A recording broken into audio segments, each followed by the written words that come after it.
1,000,001 things are going to happen. A player is going to step out of bounds and do something super unusual. They're going to start singing. They're going to stand on their head.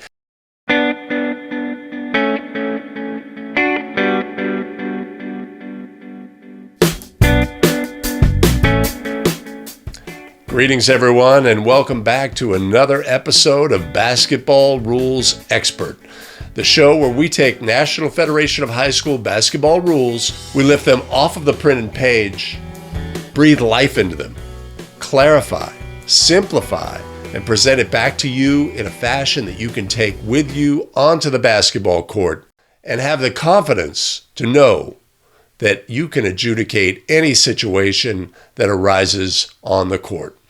Greetings, my name is Greg Austin with abetterofficial.com, where we craft video to help basketball officials get better and take control of their officiating career. Today we're going to start a multi-part series on throw-ins, one of the restarts in the game of basketball.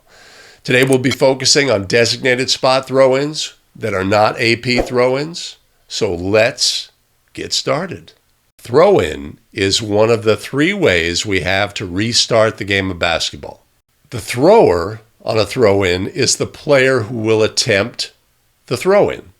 A designated spot on a throw-in is an area that is 3 feet wide and extends back until we run out of room. Could be a wall, could be some stands, could be some people. But the spot extends back from the edge of the court backwards, 3 feet wide. The thrower has a responsibility to keep one of their feet above the throw-in area, designated spot, at all times until they release the ball on the throw-in. The throw-in begins when the ball is at the disposal of the thrower. So if we bounce the ball to the thrower and they catch it, the throw-in has begun. If we hand the ball to the thrower and they hold it, the throw-in has begun.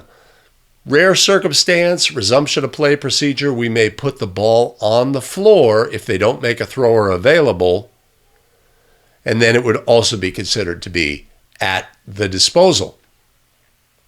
When the ball is at the disposal of the thrower, they have 5 seconds in which to release the throw-in pass onto the court. The official begins a 5-second count, and that count continues until 5 seconds is reached or the ball is released onto the court. So we know a throw-in begins when the ball is at the disposal of the thrower. We must know when the throw-in ends. Now remember, restarts are very brief interludes in which there's a beginning and an end. During this period of time, there's a special set of rules and restrictions that are brought into the game of basketball. Those rules and restrictions go away the moment the restart, in this case a throw-in, ends. So we have to know when the throw-in ends. So we have a thrower out of bounds. We have 9 players on the court, 4 teammates of the thrower and 5 defensive players.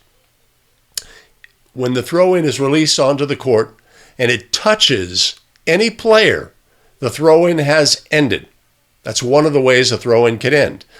The other is the ball touches out of bounds or touches a player out of bounds, in which case we'd have an out of bounds violation. And the final way that a throw-in can end is by a throw-in violation by the throwing team. Those are the 3 ways: touch any player on the court, touch out of bounds or a player out of bounds, or a throw-in team commits a violation. That's how a throw-in ends. Let's talk about the restrictions during a throw-in. Again, this is a brief period of time. It could last as little as 1 second. It could last 7 or 8 seconds. How could a throw-in last 7 or 8 seconds? Wait till you get to our quiz. We'll have a link to the show notes at the end of the show. That's a puzzler. We've talked about the definitions. We know when we start, when we end. We know where our thrower is. We know what a designated spot is. Let's talk now about the restrictions that are in place, special rules that are in place only during the throw-in. The thrower.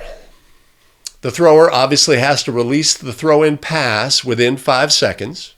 This is a given. They have to keep at least 1 foot above the throw-in spot, which is an area 3 feet wide. They must release the throw-in pass directly onto the court. The thrower cannot pass the ball to a teammate who's extending their arms out of bounds. That's not allowed. The throw-in pass has to be in the direction of the court. The thrower may not step onto the court holding the basketball. Thrower is restricted in that way, and the thrower cannot be the first player to touch the ball once it is on the court. I can't make a throw-in pass and go run and be the first person to touch the ball. That's a restriction on the thrower. The thrower may not throw the ball into a basket. That is a throw-in violation. Thrower may not throw the ball so it becomes lodged between the basket and the backboard. That is also a throw-in violation.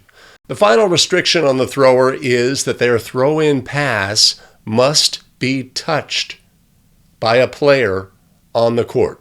In the absence of a touch, we have a throw-in violation. Those are the restrictions on the thrower. Teammates of the thrower. He's got 4 teammates involved. Those teammates must stay on the court during the throw-in. And this includes for a designated spot throw-in, a teammate of the thrower is not allowed to come and replace the thrower when the throw-in has begun. So that's teammates. What about the opponent? Defensive players have just a single restriction on them in that no part of their body may penetrate the imaginary plane that's formed at the edge of the court. They cannot reach through that boundary plane and extend any body part. The restriction on that ends when the ball is released by the thrower, not when the throw-in ends. When the ball is released by the thrower, they can then extend a part of their body through the imaginary plane. That's the sole restriction on defensive players during a throw-in. Those are the restrictions during a throw-in. We've got restrictions on the thrower, teammates of the thrower, and the opponents. The penalty for a throw-in violation is the ball to the opponent at the spot of the throw-in. It's as simple as that. Ball to the opponent for a designated spot throw-in at the spot of the throw-in. That's the penalty. That's a basic, brief overview of a designated spot throw-in that's not an AP throw-in. All right, let's look at some questions. Question: what is the result if Team A's throw-in lodges between the basket and the backboard? A, no violation. The alternating possession arrow determines which team gets the ensuing throw-in. B, Team A has committed a throw-in violation and the ensuing throw-in is awarded to Team B. C, Team A has committed a throw-in violation and the ensuing throw-in is awarded based on the alternating possession arrow. Or D, none of the above. Our thrower has the ball for throw-in, releases the throw-in pass onto the court, but the ball lodges between the basket and the backboard. What is the ruling? The ruling can be found in Rule 9-2, Section 8. The thrown ball must not become lodged between the backboard and ring or come to rest on the flange before it touches or is touched by another player. So this action is clearly illegal by rule. This would result in a throw-in violation. The ball goes to the opponent of the thrower at the spot of the throw-in. Question: A1 has a throw-in along the end line.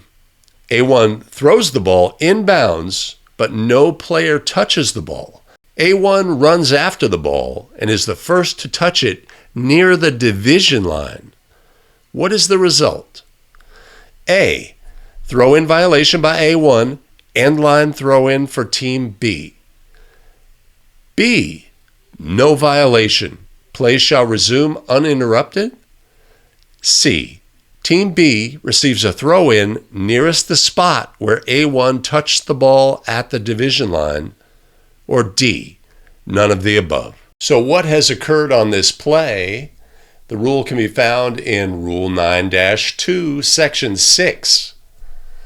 The thrown ball must not touch the thrower in the court before it touches or is touched by another player. So in our play, no other player had touched the ball. The thrower was the first to touch the ball, so a throw-in violation has occurred. Now, when we look at the possible answers, one of them is a throw-in violation, end line throw-in for Team B. That is the correct answer. But many might go for option C because it seems logical. Team B receives a throw-in nearest the spot where A1 touched the ball at the division line. It can seem that the violation occurred at that spot. But understand this. This is a throw-in violation, and that the penalty for a throw-in violation is always a throw-in for the opponent back at the original spot. Player has an end line throw-in, throws a baseball pass, throws a football pass, all the way down the length of the court, goes untouched and out of bounds on the other end line. Since we have a throw-in violation on the play, we go all the way back to the original spot. Always, the penalty for a throw-in violation is a throw-in for the opponent at the original spot of the throw-in. Question: during a designated spot throw-in, which is the thrower allowed to do? A. Dribble or bounce the ball. B. Hand the ball to a teammate in bounds. C. Both A and B. Or D. Hand the ball to a teammate out of bounds. Okay, players standing out of bounds. In A, they're dribbling or bouncing the basketball. Is this legal? We need to know that. There's a lot of confusion about this out in the real world. And this is specifically legal by rule, mentioned in Rule 442 in a note. The thrower must keep 1 foot on or over the designated spot until the ball is released. The traveling and dribbling rules are not in effect for a throw-in. Remember, during restarts, during the life of a restart, we bring in special rules and restrictions, but we also disregard some existing rules and restrictions in the game. When a thrower is out of bounds, there are no dribbling or traveling restrictions. They can move their feet. They can do the cha-cha-cha as long as 1 or more feet is always over the designated spot area. Important to understand that. Also important to understand that when we have a restart and we fully understand the restrictions, we know what players are not allowed to do. That's the important thing to focus on, because during restarts, 1,000,001 things are going to happen. A player is going to step out of bounds and do something super unusual. They're going to start singing. They're going to stand on their head. They're going to do one of those soccer plays where they run, put the ball on the floor, flip over, and throw the ball down the length of the court. All of these things may occur in your game. There's 1,001 things that can occur. We can't be distracted by that. We just have to focus on what is prohibited, what the restrictions are by rule, and then we'll be wildly successful. That is going to wrap it up for this episode of Basketball Rules Expert. As we do with every episode, we've created a quiz at abetterofficial.com. The link to the quiz is above. As always, if you want to support the show, feel free to buy us a coffee at abetterofficial.com/coffee. The link is above. Links for both will be down in the show description as well. If you haven't already done so, hit like and subscribe below. Remember, as we approach the new season, this show will be produced 2 times a week. Hit the notification bell so you don't miss out on any of the content when it comes out. All right, next on your agenda is to click one of these 2 videos to help you become a better official. We'll see you in the next video.